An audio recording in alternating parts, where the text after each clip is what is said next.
Eu cumprimento os irmãos com a paz do Senhor Jesus, amém? Vamos ficar de pé. Abra sua Bíblia, por gentileza, na primeira epístola de Paulo aos Coríntios, capítulo de número 15. 1 Coríntios, capítulo 15, nós vamos ler apenas o versículo de número 58.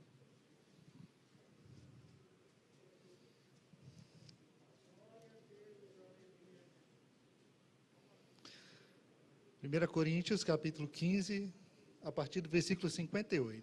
Glória a Deus. Vamos ler a palavra do Senhor, meus irmãos. Diz assim o versículo de número 58.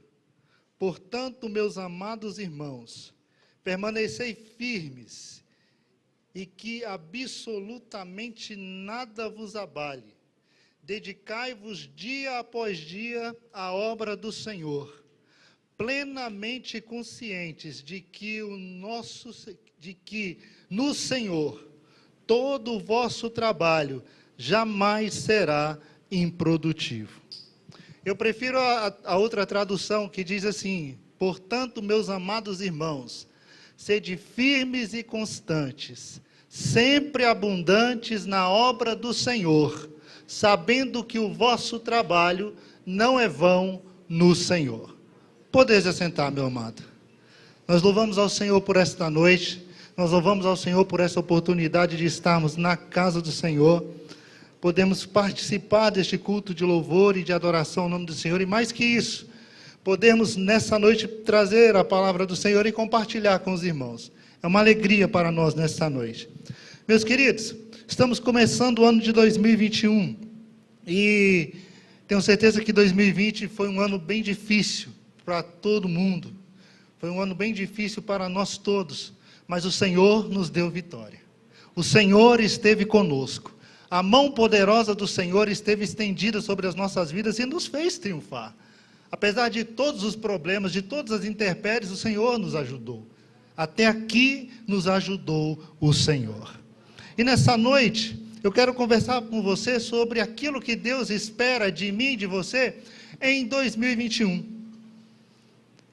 Eu não tenho aqui a presunção de trazer tudo aquilo, muito obrigado, meu querido irmão, que Deus espera de mim e de você em 2021. Mas eu tenho certeza que isso que nós vamos falar nesta noite, Deus certamente espera de mim e de você para 2021.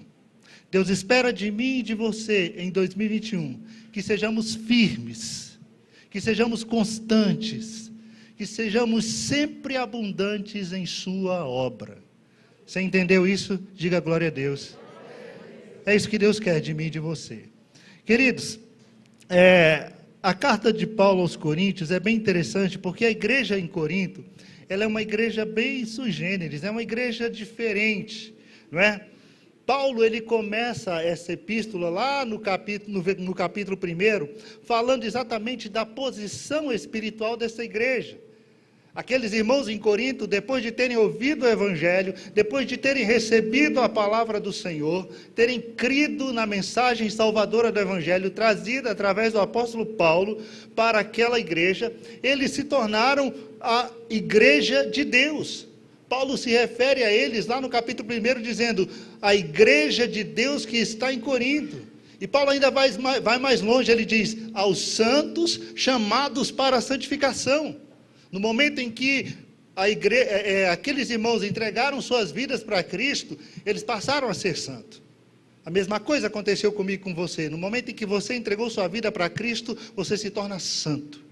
Seus pecados são perdoados, o sangue de Jesus te lava de toda e qualquer iniquidade, e a partir daquele momento você é santo. E a palavra santo significa separado. Então, a partir daquele momento, somos separados para Cristo, separados para Deus, separados para fazer a vontade de Deus. E Paulo se refere assim àqueles irmãos, e ele diz, chamados santos e chamados para a santificação. Espera aí, são santos, mas são chamados para a santificação? Sim, porque além de santos, eles entraram em um processo de santificação, que agora só termina quando chegarem na glória.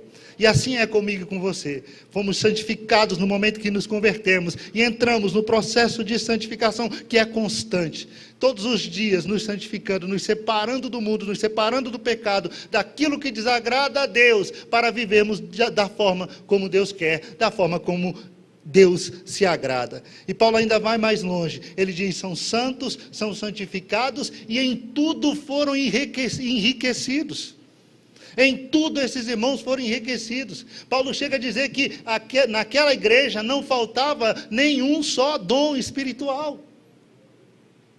A igreja em Corinto agora estava numa posição diferente em Cristo Jesus. Aquelas pessoas daquela cidade que se entregaram a Cristo através da mensagem do Evangelho, agora tinham uma posição diferente em Cristo Jesus. Eles agora estavam vivendo tudo aquilo que Deus poderia e pode proporcionar a todos aqueles que creem na mensagem do Evangelho. São santos, são separados, vivem na santificação e agora eles são enriquecidos. Deus os dotou dos dons espirituais, para que eles pudessem fazer a obra do Senhor, realizar a obra do Senhor, crescer em graça, crescer espiritualmente. Comigo, com você não foi diferente, meus irmãos. Deus nos salvou, Deus nos santificou, e Ele colocou em nós o seu Espírito Santo. E é o Espírito quem produz em nós os dons, quem faz, quem nos usa, quem manifesta em nossa vida os dons espirituais. Os dons espirituais. E agora esse povo está aguardando a vinda do Senhor Jesus. Aguardando a vinda gloriosa do Senhor Jesus. É assim que Paulo se refere a esta igreja. Paulo diz: essa é a posição de vocês em Cristo Jesus. Essa é a nova posição de vocês, depois de vocês terem entregues a vida de vocês a Cristo. Porém, aquela igreja estava vivendo aquém dessa posição. Aqueles irmãos, apesar de terem entregue a sua vida a Cristo, apesar de terem aceitado Jesus, apesar de Deus os haver colocado nesta posição espiritualmente, eles estavam vivendo aquém desta posição. Paulo olha para aquela igreja, Paulo olha para aqueles irmãos e diz: olha, vocês estão vivendo aquém desta posição para a qual Deus os chamou. Há disputa no meio de vocês, há partidarismo no meio de vocês, há invejas, há ciúmes, há contendas. Vocês ainda são imaturos. Na igreja de Corinto haviam aqueles que diziam: olha, eu prefiro Paulo. Outros: não, eu prefiro Pedro. O outro: não, eu prefiro Apolo. E outros dizem: olha, eu não quero nem Pedro, nem Paulo, nem Apolo, eu quero Jesus Cristo. E talvez esses fossem os piores, né? Porque esses aí só ouviam Jesus. Pastor na igreja não serve. Esses aí eram aqueles que tinham um canal direto com Deus. Pastor, o senhor está falando aí, mas eu nem aí porque o senhor está falando. Aqui é Deus que fala diretamente. Esses talvez fossem os piores.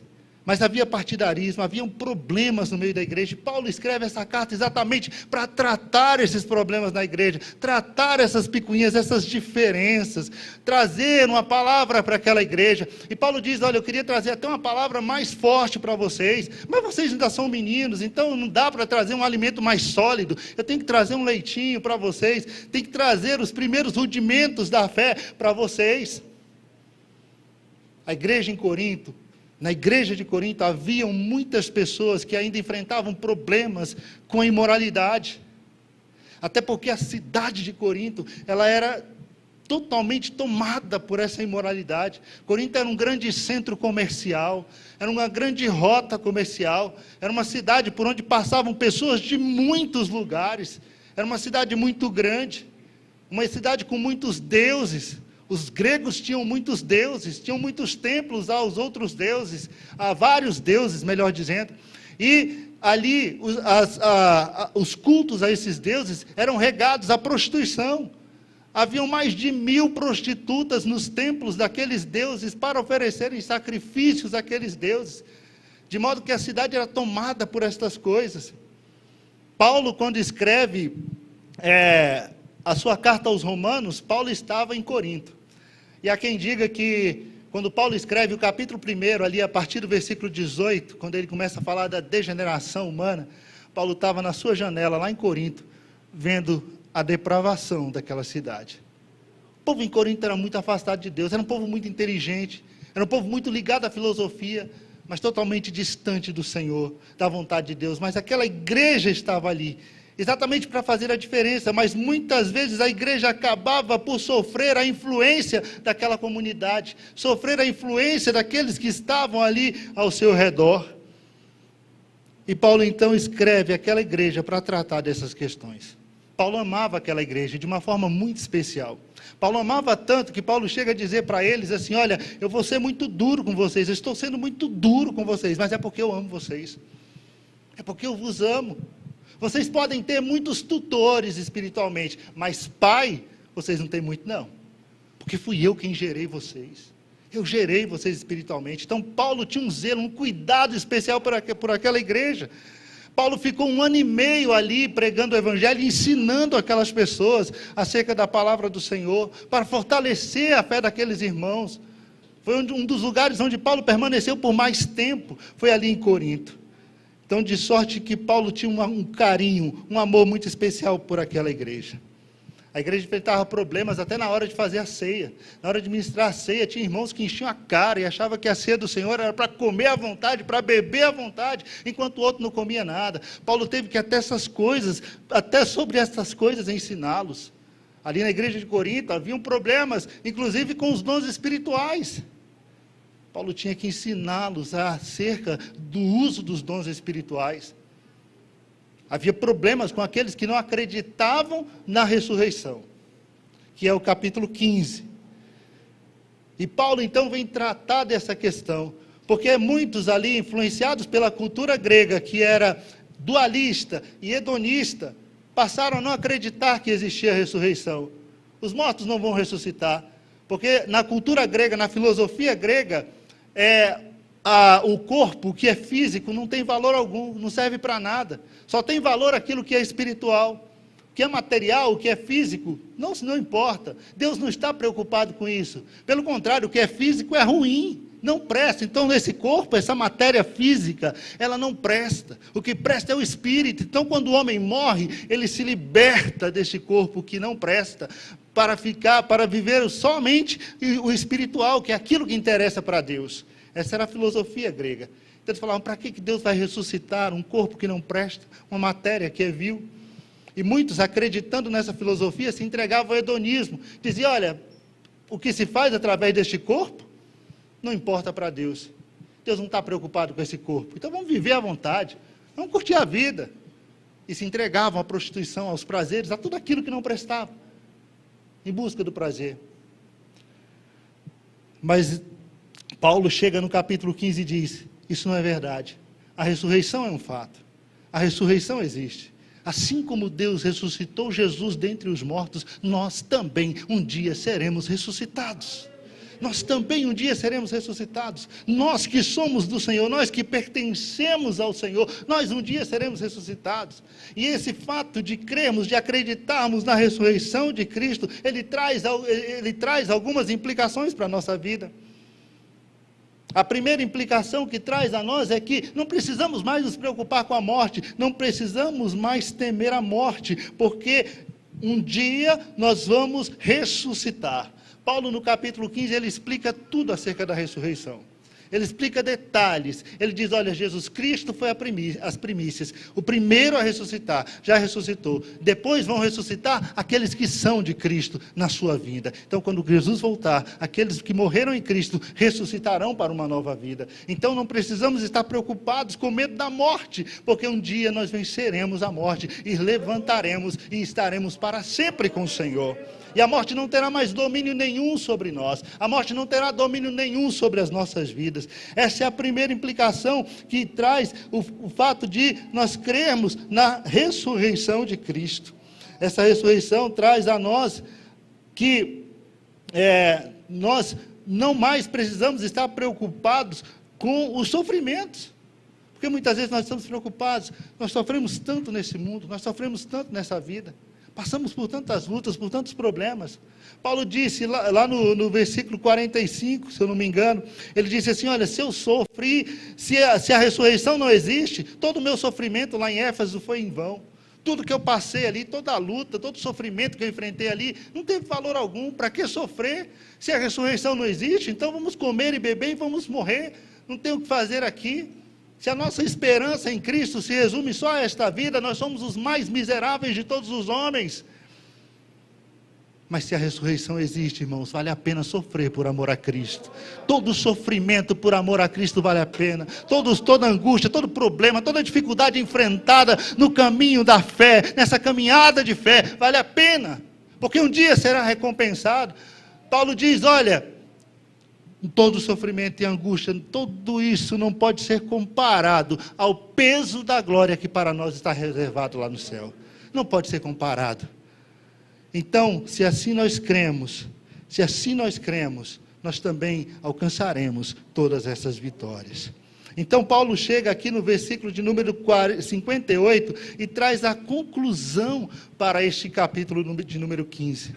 Paulo, em sua conclusão a este capítulo 15, ele traz uma exortação aos irmãos em Corinto. E ele exorta os irmãos em Corinto a se dedicarem à obra do Senhor.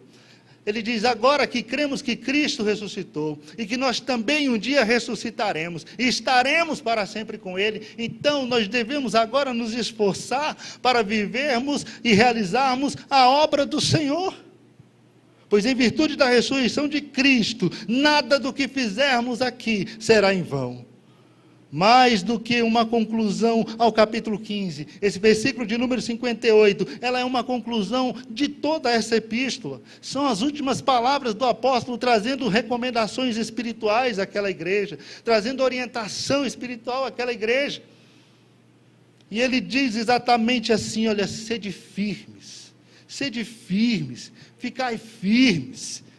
Quando se fala de firmeza, nós estamos falando de algo que não pode ser movido, nós estamos falando de algo que não pode ser abalado. Quando se fala de firmeza, fala-se de convicção, E é interessante porque o apóstolo Paulo, no capítulo 15, no versículo 1, ele começa dizendo assim, irmãos, lembro-vos do evangelho que vos preguei, o qual também recebeste e no qual também estáis firmes. Eu quero aqui lembrar vocês, diz Paulo à igreja, do evangelho que vocês receberam. Esse evangelho que eu preguei a vocês, que vocês receberam e que vocês estão firmes nele. E ele continua no versículo 2, porque por meio dele também sois salvos, desde que vos apegueis com convicção à palavra que vos anunciei. Caso contrário, tereis crido em vão. Ele diz, olha, vocês serão salvos, se vocês se apegarem a essa palavra, a palavra desse evangelho, com convicção, com firmeza. Então é dessa firmeza que Paulo está falando aqui, a convicção de que Cristo morreu pelos nossos pecados, a convicção de que Cristo foi sepultado, e a convicção de que Cristo ressuscitou ao terceiro dia para a nossa justificação, a convicção de que em Cristo nossos pecados foram perdoados, para que pudéssemos viver nele uma vida nova, para que pudéssemos viver através de Cristo em novidade de vida. Essa convicção que o Evangelho nos traz esta convicção do Cristo que foi morto pelos nossos pecados, mas também do Cristo que ressuscitou para a nossa justificação, e essa certeza de que Cristo morreu pelos nossos pecados, nos faz andar em santificação diante do Senhor.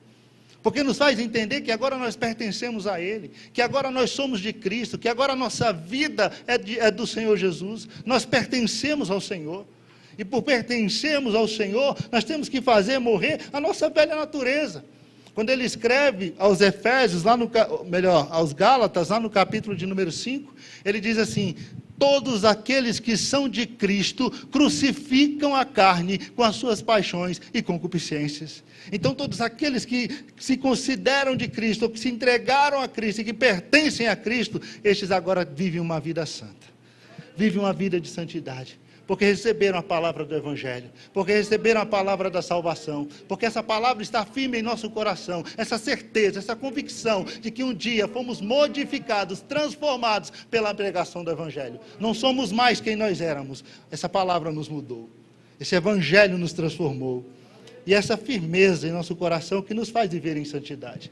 O salmista ele diz assim, olha, eu escondi a tua palavra no meu coração, para eu não pecar contra ti. Isso fala de firmeza, irmãos, da palavra que está firmada no nosso coração. Isso nos faz viver uma vida de pureza, isso nos faz viver uma vida de retidão, isso nos faz querer servir a Deus da melhor forma possível,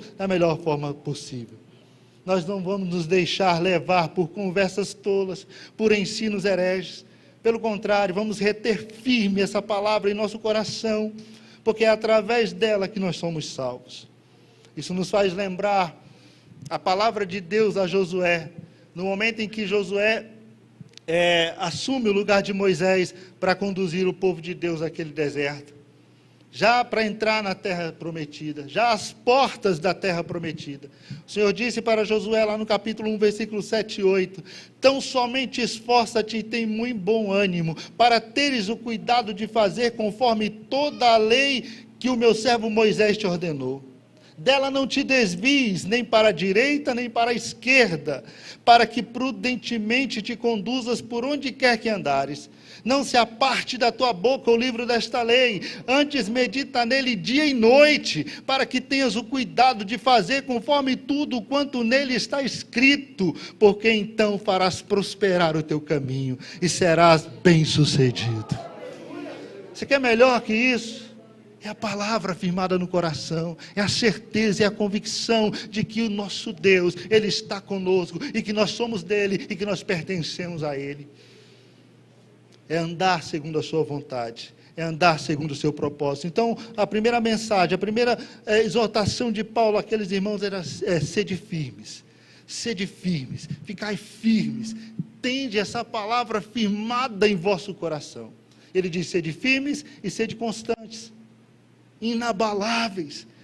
Essa firmeza não pode ser por alguns instantes ou por alguns momentos. Sede firmes, sede inabaláveis, sede firmes, mas sede também constante. A palavra constância fala de perseverança. Fala de perseverança. Infelizmente, irmãos, nós deixamos de alcançar muitos dos nossos planos e projetos, tanto na vida espiritual quanto na vida material, por falta de constância. Porque o ser humano ele é inconstante. Nós fazemos planos, nós traçamos metas, até começamos bem, mas na metade do caminho tantas coisas acontecem, né? Os problemas da vida, as dificuldades da vida, ou até mesmo o desinteresse, a falta de ânimo, acaba por nos interromper o plano, interromper o processo no qual nós estávamos. E espiritualmente não é diferente. Espiritualmente não é diferente. Quantos de nós vivemos uma montanha-russa espiritual? Ora estamos em cima, está tudo bem, nós somos crentes, nós oramos, nós buscamos a Deus, mas no dia seguinte já estamos lá embaixo, a gente não quer mais orar, a gente não quer ler a Bíblia, a gente não quer buscar a Deus, bateu um desânimo, não há uma constância no servir a Deus. Um dia estamos muito empolgados com a obra de Deus, muito empolgados com o reino, queremos fazer tudo. No outro dia a gente não quer nada com Deus, não quer nada com o reino de Deus. Isso acontece conosco, acontece com qualquer ser humano. Vivemos às vezes momentos de inconstância. E Paulo ele diz, olha, vocês têm que ser firme, mas ser firme e ser constante. Ser firme e ser constante. Não somente começar bem na caminhada espiritual, mas começar bem e ir bem até o final, para que possa alcançar a vitória do Senhor. Mas muitas vezes nos primeiros ventos que sopram, nós vacilamos. Nos primeiros ventos que assopram contra nós, nós vacilamos. Isso nos faz lembrar de Pedro, e você conhece a história. Lá em Mateus capítulo 14, versículo 31, narra o fato de Jesus ter multiplicado os pães. E após multiplicar pães e alimentar uma multidão, ele ordena aos seus discípulos que atravessem o mar, que passem para o outro lado do mar da Galileia. E é interessante que Jesus fica do lado de cá e vai orar, despede a multidão e vai orar. Isso já era final do dia, já no final da tarde, e os discípulos entram no barco e vão para o mar. E é interessante porque quando Jesus termina de orar e ele chega à praia, não tem mais barco, não tem mais como ir, não dá para ir nadando, vai cansar, vai molhar, vai sujar, ele quer chegar lá sequinho. Então o que ele faz? Olha, eu vou andando. E mete as caras, vai andando sobre as águas. Porque ele é Deus, porque ele é Senhor sobre todas as coisas.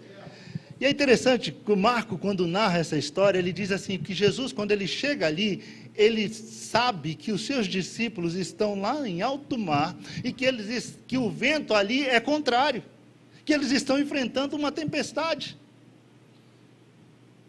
Olha, mesmo que você imagine que Jesus não está perto de você, ele sabe exatamente o que você está passando. Ele sabe onde você está e Ele sabe exatamente o que você está passando. Ele sabia que os discípulos, lá onde eles estavam enfrentando uma tempestade. O vento era contrário, as ondas vinham de forma muito grande contra aquela embarcação. E aqueles homens estavam ali, no meio daquele mar, naquela escuridão. E Jesus então parte em direção àqueles homens. E quando Jesus chega lá, eles olham para Jesus e já é de madrugada, da terceira para a quarta vigília já, né? E Jesus chega ali e eles olham Jesus sobre as águas e dizem: é um fantasma. E eles entram em desespero, eles começam a gritar desesperadamente, assustados, porque não tem para onde correr. Eles estão dentro de um barco e o fantasma está vindo na direção do barco. Vai sair para onde? Vai pular na água, o mar está agitado. Jesus disse: olha, não tenham medo, sou eu. Não temas, sou eu. Não temais. Glória a Deus. É bom quando a gente ouve isso de Jesus, né? Mar agitado na Bíblia lembra o quê? Tempestade, na Bíblia lembra o quê? Lembra angústia, lembra problemas, lembra dificuldades, lembra necessidades, lembra aflições. E é exatamente isso que tomava o coração daqueles homens ali naquela embarcação. Como muitas vezes acontece comigo e com você. Quantos momentos assim nós não tivemos no ano passado? De angústia, de aflição, de tristeza, de medo. Mas é bom quando nós, no meio de toda essa tormenta, ouvimos a voz do Mestre dizer: olha, não temas, sou eu. Quando Ele se apresenta no meio da tempestade, quando Ele se manifesta no meio da tempestade, aleluia. E quando Jesus faz isso, é porque Ele vai dar vitória, é porque Ele vai abençoar. Pedro então olha para aqueles homens e diz assim, olha para Jesus e diz assim: olha, Mestre, se és tu mesmo, permita-me que eu vá aonde tu estás. Permita que eu desça do barco e caminhe até onde tu estás. Jesus então olha para Pedro e diz: vem. Pedro desce do barco. E Pedro então começa a andar sobre as águas. Assim como Jesus estava andando. E Pedro dá seus passos ali sobre as águas. Mas de repente, Pedro começa a prestar atenção no vento, na tempestade, nas ondas, no que ele estava fazendo, e ele começa então a se desesperar, e o foco de Pedro que estava em Jesus, agora é desviado, a atenção de Pedro que estava em Jesus, agora é desviada para o seu problema, para a sua circunstância, para o momento em que ele estava vivendo, e ele começa a afundar, e conosco não é diferente, irmãos, conosco não é diferente. Na nossa caminhada, nós desistimos porque nós tiramos os olhos de Cristo, porque nós deixamos de olhar para Jesus, temos sido inconstantes porque não estamos com nossos olhos fixados nele, fixados em Cristo. Nós às vezes começamos bem como Pedro, entramos na água olhando para Jesus, mas de repente as situações, as circunstâncias tiram a nossa atenção de Cristo, e aí nós afundamos. É por isso que o escritor aos Hebreus, ele traz uma advertência interessante, lá no capítulo 12, da carta aos Hebreus, versículos 1 e 2, ele diz assim: portanto nós, que estamos rodeados de uma tão grande nuvem de testemunha, essa nuvem de testemunha a que ele se refere, são os heróis da fé, que estão lá no capítulo 11, Capítulo 11, ele traz uma lista de homens e mulheres que acreditaram, que mantiveram firmes a sua convicção, a sua fé na palavra de Deus e conquistaram suas vitórias. E ele diz: olha, esses testemunhos todos estão aí para que nós possamos vê-los e segui-los. E agora nós que estamos rodeados dessa tão grande nuvem de testemunhas, ele diz: deixemos todo embaraço. Deixemos o pecado que tenazmente nos assedia, deixemos o pecado que de perto nos rodeia, e corramos com perseverança a carreira que nos está proposta, o nosso chamado, o nosso propósito, aquilo para o qual Deus nos separou, olhando firmemente para Jesus, o autor e consumador da fé, porque quando os olhos saem de Cristo, nós fracassamos, quando os olhos saem de Cristo, nós afundamos. Por que nossos projetos estão afundando? Por que os nossos planos nunca dão certo? Por que não avançamos na vida espiritual? Porque no meio da caminhada, nós olhamos para o lado, alguma coisa acontece, tira de nós o foco, que é Cristo. Tira de nós o objetivo, o alvo, que é Cristo. E nós começamos a olhar para outras coisas. Mas Paulo olha para aquela igreja e diz: sejam firmes e constantes. sejam constantes no servir a Deus, sempre abundantes na obra do Senhor, sempre abundantes na obra do Senhor. Fazer a obra do Senhor, irmãos, se nós olharmos o contexto dessa carta de Paulo aos Coríntios, nós poderíamos dizer que fazer a obra do Senhor seria pregar o Evangelho, seria ensinar as pessoas acerca da palavra do Senhor, seria viver uma vida de amor fraternal, de comunhão com os irmãos, de amor com os irmãos, viver uma vida de fidelidade a Deus e a sua palavra, viver uma vida de comunhão com o Senhor e com o seu Espírito, entender que somos templo e habitação do Espírito Santo e vivemos à altura disso, mas é mais ainda, vai além disso. Fazer a obra do Senhor é exatamente entender que Deus, Ele nos deu talentos, Deus nos deu dons, isso é para ser usado na sua obra, isso é para ser usado no seu reino. Deus nos chamou exatamente para trabalharmos, para servi-lo com os nossos dons, com os nossos talentos, com aquilo que nós recebemos dele. E Paulo olha para aquela igreja e diz: olha, sempre abundantes na obra do Senhor, ou seja, que dia após dia vocês se entreguem cada vez mais à obra do Senhor, vocês se dediquem cada vez mais à obra do Senhor. Ser abundante na obra do Senhor indica dedicar-se ao máximo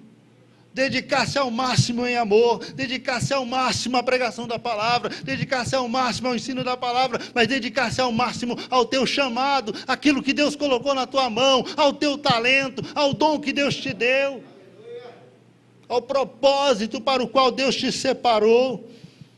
Nós temos que entender isso.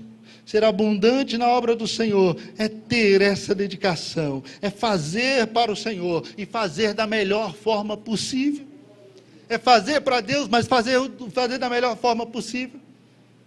Há um texto em Eclesiastes que eu gosto muito, lá no capítulo 9 do livro de Eclesiastes, versículo 10. Eu vou ler aqui para não acontecer de eu falá-lo de forma diferente do que está escrito. Eclesiastes capítulo 9, versículo 10. Diz assim a palavra do Senhor: sendo assim, tudo quanto vier à mão para realizar, faze-o com o melhor das tuas forças, porquanto para a sepultura, para onde vais, não há atividade, não há trabalho, não há reflexão, não há planos, não há conhecimento, não há saber, não há nada.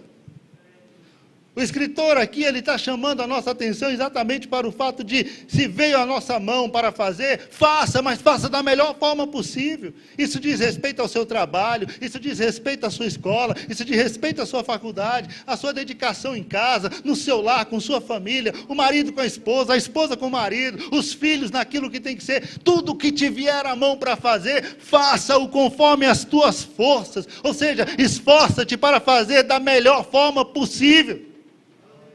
E você acha que para Deus é diferente? Você acha que Deus vai exigir menos?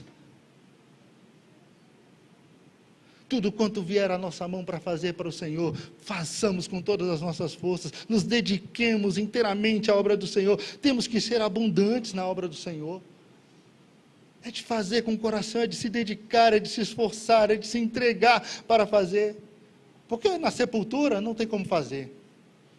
Na sepultura não tem como fazer. Jesus um dia disse isso também. Jesus disse isso lá no Evangelho de João, capítulo 9. Jesus disse assim, lá no versículo 4. Convém que eu faça as obras do meu Pai enquanto é dia, porque a noite vem, quando ninguém pode trabalhar. A noite está chegando, meu irmão. E o momento de trabalhar é esse. O momento de se dedicar para o Senhor é agora. Talvez você diga, estou tão cansado. Talvez você diga, estou tão estafado. O ano passado foi tão terrível, foi tanta coisa, eu estou tão esmurecido. Sabe qual é a palavra de Deus para você? Levanta e anda, não é aqui o teu descanso não, meu irmão. Essa é a palavra. Está cansado? Então levanta e anda, porque não é aqui seu descanso não. Porque Deus é Deus que dá força ao cansado. Deus é Deus que renova as forças daquele que não tem mais nenhum vigor. Exatamente porque Ele nos quer de pé fazendo a sua obra. Então não há desculpas para não realizar, para não fazer para Deus da melhor forma. Não entregar para Deus aquilo que Ele tem colocado em nossa mão. Ser abundante na obra do Senhor é ir além daquilo que nos foi confiado. É ir além. Porque se fizermos somente aquilo que nos foi mandado, nós somos servos inúteis. Somos servos inúteis. Paulo entendeu isso. Ele diz, olha, sejam abundantes na obra do Senhor. Sejam abundantes na obra do Senhor. Porque se você fizer somente aquilo que te foi mandado, você é servo inútil. E a parábola do servo inútil você conhece, está lá no Evangelho de Lucas, no capítulo de número 17. É interessante porque Jesus ele começa num diálogo com seus discípulos e ele diz assim, olha, se teu irmão pecar contra ti e vier arrependido te pedir perdão, perdoa. Mas tem mais uma coisa, se durante um dia ele pecar 7 vezes contra você e vier arrependido pedir perdão 7 vezes, perdoa ele 7 vezes. Os discípulos olharam para Jesus e disseram, mestre, aí aumenta a nossa fé, né? Aumenta a nossa fé porque ficou difícil, né? Tem gente que perdoa uma vez, já está difícil, perdoa 2 então, e tu quer que eu perdoe 7? 7? Aumenta a nossa fé. Jesus disse, olha, você só precisa ter fé do tamanho de um grão de mostarda. E essa fé é suficiente para você olhar para essa planta e dizer, ó, sai daqui, planta lá no mar, e ela vai sair daí, ela vai plantar lá. Aí Jesus começa um diálogo com eles, dizendo assim, olha, já pensou você tem um servo, e esse servo ele trabalha para você lá na sua lavoura, ele cuida do seu rebanho lá, ele trabalha para você lá, e olha que servo naquela época, ele não era empregado não, ele era mais escravo do que empregado, ele era propriedade do seu senhor, e ele estava ali para servir ao seu senhor. E Jesus disse, você tem um servo, ele trabalha para você, ele está lá na sua seara, está plantando, está colhendo, está arando a terra, está cuidando do teu rebanho. Quando ele chega em casa à noite, você faz o quê? Você convida ele para sentar à mesa e jantar? Fala, olha, vem aqui, o jantar está pronto, senta aí, vem jantar comigo. Nunca! Jesus disse, não é assim que se faz, não é esse o costume. Não é esse o costume, pelo contrário, você vai dizer para ele, olha, vai lá, apronta o jantar, se prepara, vem, me serve aqui, me serve o jantar, eu vou estar sentado aqui, você me serve, eu vou comer, eu vou beber, aí depois você vai cuidar da sua vida. Aí Jesus pergunta, e o Senhor vai agradecer a esse servo pelo que ele fez? O Senhor desse servo vai dizer para ele, obrigado pelo que você fez? De forma alguma, porque o servo está fazendo a obrigação dele. O servo não espera isso do seu Senhor, que o Senhor lhe agradeça, porque ele está ali para isso. Ele é servo, ele está ali para servir, ele está a serviço do seu Senhor, e enquanto o seu Senhor precisar dele, ele vai estar à disposição, e toda a ordem que lhe for dada, ele vai cumprir a ordem. Mas ele também só vai cumprir a ordem. Aí parece que os discípulos ficaram meio assim, né? Aí Jesus disse, assim eu digo para vocês, se vocês fizerem apenas aquilo que vos for mandado, que vos for ordenado, depois de vocês terem feito tudo que vos foi ordenado, vocês ainda são servos inúteis, porque só fizeram aquilo que vos foi mandado. Fizeram o mínimo, irmãos. Só deram o mínimo para Deus. Não fizeram mais do que obrigação. E você acredita que tem muita gente servindo a Deus assim? Só quer dar para Deus o mínimo, a obrigação, só a obrigação. Por que eu vou ler a Bíblia em casa se eu já li na igreja? Eu já fiz a leitura hoje, eu fui para a igreja, li a Bíblia lá na escola dominical, não preciso ler a Bíblia em casa. Por que eu vou orar em casa se eu já orei na igreja? Eu já orei hoje, minha oração de hoje já está cumprida. Por que eu tenho que ir para a igreja à noite, se eu já fui de manhã na escola bíblica dominical? Já fui, já bati meu cartão lá, já disse presente, precisa ficar indo para a igreja de manhã e de noite. Para que eu tenho que ir para a igreja todos os dias da semana? Eu posso ir só no domingo. A gente quer dar o mínimo para Deus, quer oferecer o mínimo para o Senhor, quer fazer o mínimo na vida espiritual, quer fazer o mínimo para Deus. Eu já dou dízimo, por que eu tenho que ficar dando oferta? Já sou dizimista. Serve inútil, só faz o que é mandado, só cumpre a obrigação. Não há amor nisso, irmãos. Quando a gente ama ao Senhor, a gente quer ir mais, quer ir além, quer fazer mais, quer ir mais, quer oferecer mais, quer superabundar na obra do Senhor, quer ser abundante na obra do Senhor, quer oferecer mais para Ele, quer ir além, quer fazer melhor, quer fazer conforme as nossas forças, conforme a nossa capacidade. E não sou eu que vou medir sua capacidade não, meu irmão. Porque eu não tenho nenhuma condição disso, nem você tem condição de medir a minha capacidade naquilo que eu estou fazendo para Deus. Quem mede a nossa capacidade é Deus, porque Ele é quem conhece o meu e o seu coração. Talvez eu olhe e diga, olha, o que esse irmão está fazendo aí, meu Deus, por que não faz melhor? E Deus está dizendo, que bom, está fazendo o melhor, está se esforçando, Deus está vendo que é o melhor que Ele pode dar. Talvez o outro esteja lá dando muito, e eu estou olhando e dizendo, olha, que dedicação, e Deus está dizendo, ó, poderia ser melhor. Porque Deus conhece a minha e a sua capacidade, Deus conhece o meu e o seu limite, Deus sabe até onde eu posso ir, até onde você pode ir, Deus sabe quando eu e você estamos enrolando.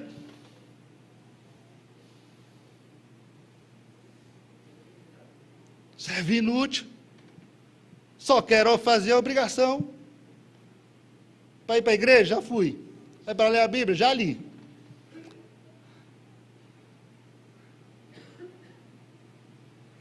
Pior do que o servo inútil é aquele que só quer dar a Deus, né, aquilo que não custa nada, né? Só quer dar a Deus aquilo que não custa nada. Davi, quando ele foi oferecer o sacrifício lá na eira de Araúna, está escrito lá em 2 Samuel, capítulo 24, versículo 18 a 25, Davi foi oferecer um sacrifício para Deus lá na eira de Araúna. Deus pediu para que Davi fosse lá. Vai lá no campo de Araúna, o Jebuseu, acho que Araúna era Jebuseu, se eu não me engano. Vai lá na eira dele, vai lá no campo onde ele está e oferece um sacrifício para mim lá.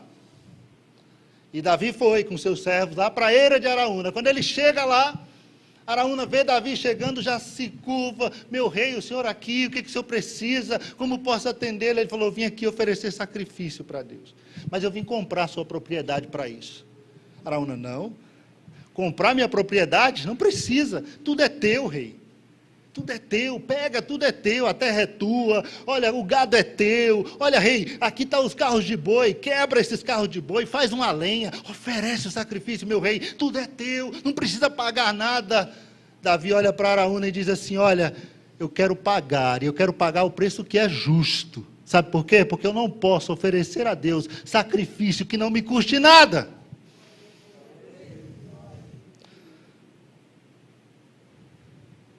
Não posso oferecer a Deus sacrifício que não me custe nada. Porque se fosse fácil, né, irmãos? O nome seria sacrifácio. Eu vi essa tirinha hoje, ou foi ontem, no Instagram. Até comentei com meu filho, né? Estava lá escrito, se fosse fácil, o nome seria sacrifácio. Mas a gente quer o fácil. A gente quer dar para Deus o que não custa nada, né? Poxa, escola dominical, 9 horas da madrugada. Eu acordo cedo a semana toda, vou ter que acordar cedo no domingo também, para ir para a escola dominical, 9 horas da madrugada. Não, pior que eu tenho que acordar às 8 da madrugada, para chegar às 9 da madrugada lá. 9 horas, meu irmão, o passarinho já está rouco, de louvar a Deus. Eu quero dar para Deus aqui, não custa nada. Olha, se o sol não estiver muito quente, eu vou. Olha, se não estiver chovendo, eu vou. Ó, se não estiver muito frio, eu vou. Se eu não estiver muito cansado, eu vou. Quer dar para Deus o que não custa nada. Quer dar para Deus o que não custa nada. Isso não é ser abundante na obra do Senhor. Isso não é ser abundante na obra do Senhor.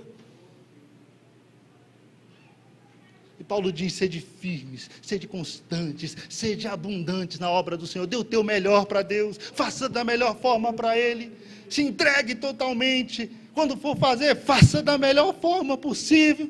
Nós precisamos entender isso, que nós somos parte do corpo de Cristo, nós todos estamos envolvidos nesta obra, e como membros deste corpo, cada um tem sua função, cada um está posicionado em um lugar, e quando eu e você deixamos de executar a nossa função, tem outro membro padecendo, tem outro membro sofrendo, tem outro membro se esforçando para fazer a função dele e a sua. Não é assim no nosso corpo? Engessa uma perna, para ver se a outra perna que não foi engessada não vai sofrer. Daqui a pouco ela está doendo, de tanto você escorar nela para segurar o peso do seu corpo todo, porque a outra está engessada. Espiritualmente é a mesma coisa, irmão. Se eu não faço, alguém está trabalhando aqui para fazer. Alguém está tampando a brecha que eu deixei ali. Está na hora de assumir o nosso lugar no corpo de Cristo. Está na hora de fazer o melhor para Deus. Está na hora de ser abundante na obra do Senhor. Sabe por quê, irmãos? Porque Jesus está voltando, aleluia, e os que são de Cristo na vinda do Senhor Jesus, vão estar com Ele, vão reinar com Ele, e Paulo conclui essa palavra, e eu vou terminar agora, dizendo assim: sede firmes, sede constantes, sede abundantes na obra do Senhor, porque o vosso trabalho, ele não é vão no Senhor, o vosso trabalho não é vão no Senhor. Muitos de nós queremos recompensa, é próprio do ser humano, nós queremos ser reconhecidos, nós queremos fazer, e nós queremos que as pessoas reconheçam o nosso trabalho, nós queremos que alguém venha, bata nas costas e diga: opa, mas foi bom, hein? Opa, o trabalho foi bom, hein? A gente põe um vídeo lá na internet, na rede social, e a gente fica olhando para ver quantas visualizações tiveram, né? Quantas pessoas viram isso, quantas pessoas curtiram. Nós estamos vivendo a época da curtida, né? Quem curtiu, quem não curtiu, quantos views existem ali, e a gente fica esperando isso. E na vida espiritual da mesma forma, a gente fala: poxa, me esforçando tanto, e parece que ninguém reconhece, parece que ninguém está vendo, parece que ninguém percebe o que eu estou fazendo, o meu esforço, a minha dedicação. Meu irmão, é para o Senhor, é para Deus, é para Deus. O que eu faço não é para o homem, o que eu faço é para o Senhor, e é o Senhor que está vendo todas as coisas, e Deus que vê todas as coisas, Ele vai recompensar sim. Paulo diz: olha, o vosso trabalho não é vão no Senhor. Sabe por quê? Porque nós não ficaremos na cova, porque nós não ficaremos na morte, Ele nos ressuscitará um dia, e estaremos para sempre com Ele, e quando isso acontecer, nós compareceremos diante do tribunal de Jesus Cristo. Antes das bodas, da festa, tem o tribunal, irmão. Tem o trono de Cristo lá para eu e você se apresentar, nos apresentarmos. E quando chegarmos lá, Ele vai pegar as minhas obras, vai pegar as tuas obras, vai dar uma olhada e vai dizer: é de ouro? Tu fez o melhor? Tu deu o teu melhor? É de prata? É de prata a tua obra? É de bronze a tua obra? Ou é de madeira? Ou o que você fez é de palha? É de feno? Vamos colocar no fogo aqui, né? Deixar o fogo dizer de que é. Porque se for de ouro, vai passar pelo fogo. Se for de prata, vai passar e vai ficar, vai subsistir. Mas se for de palha, se for de madeira, a obra se esvai. Como é que estamos fazendo, irmãos? Fazer de ouro, fazer de prata é fazer o melhor. É fazer o melhor. É ser abundante na obra do Senhor. Aí nesse dia tem galardão. Aí nesse dia tem recompensa. Aleluia. Nesse dia nós vamos entender de fato que nosso trabalho ele não é vão no Senhor. E aquilo que pareceu que ninguém viu, o Senhor viu. E aquilo que pareceu que não deu fruto sim. E aquilo que parecia que não estava dando resultado nenhum, estava dando resultado sim. Aí você vai dizer, e eu que pensei em desistir, ó, eu que olhei e falei, ninguém está vendo isso que eu estou fazendo não, isso não vai dar em nada não, vamos parar com isso, deixa isso para lá, o pastor não vê, a pastora não olha, os irmãos não vêm, ninguém se interessa, só eu que estou aqui fazendo sozinho, ninguém se interessa, eu fico me esforçando e o povo não está nem aí, ninguém está vendo, Deus está vendo. Aí você vai dizer, ainda bem que eu não parei, ainda bem que eu não desisti, ainda bem que eu continuei me esforçando, ainda bem que eu continuei fazendo da melhor forma possível, entregando o melhor para Ele. Aleluia. Meu trabalho não é vão no Senhor. Deus espera de mim e de você, meu irmão, em 2021, que sejamos firmes, palavra de Deus firmada no coração, obediência, santidade, pureza, dedicação ao Senhor, constante, que nada nos abale, que nada nos afete, que nada nos tire do nosso foco de servir a Deus, de buscar ao Senhor, de ter uma vida de oração, de ter uma vida dedicada à palavra. Leia a Bíblia, acompanhe as leituras bíblicas da semana, acompanhe a leitura bíblica diária, leia, se esforce, se dedique, que nada atrapalhe o seu propósito de crescer espiritualmente esse ano, de avançar na vida espiritual esse ano, de produzir no reino de Deus esse ano. Seja abundante na obra do Senhor. Faça da melhor forma possível. Se entregue da melhor forma possível. Dê o teu melhor para o Senhor. Porque seu trabalho, irmãos, no Senhor não é vão. Agora lembre-se que a recompensa é só quando chegar em casa. É só quando chegar em casa. Curve sua cabeça, mesmo assentado onde você está. Pai querido e santo, muito obrigado pela tua palavra, Senhor. Como tu falaste ao meu coração, Senhor. Como eu preciso mudar, Senhor. Tem tanta coisa para mudar em mim, Senhor.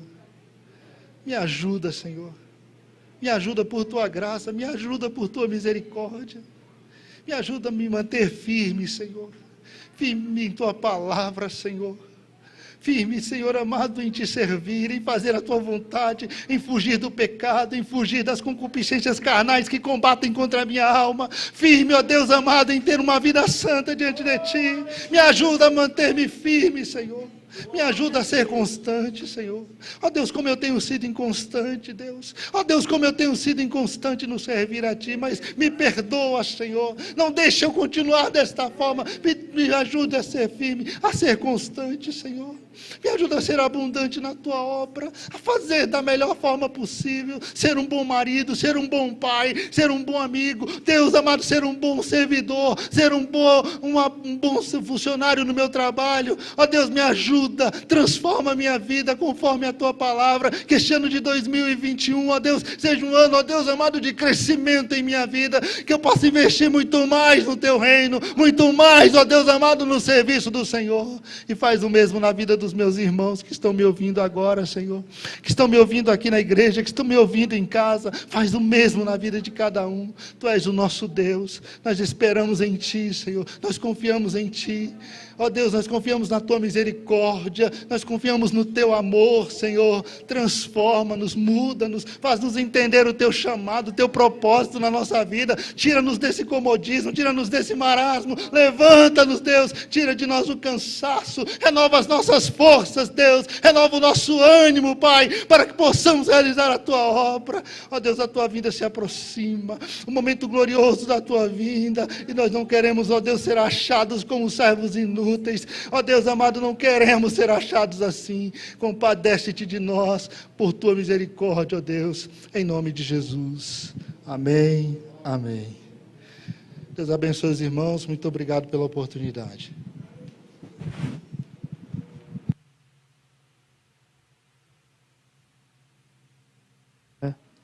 A Deus. As palmas louvem o Senhor. Aleluia.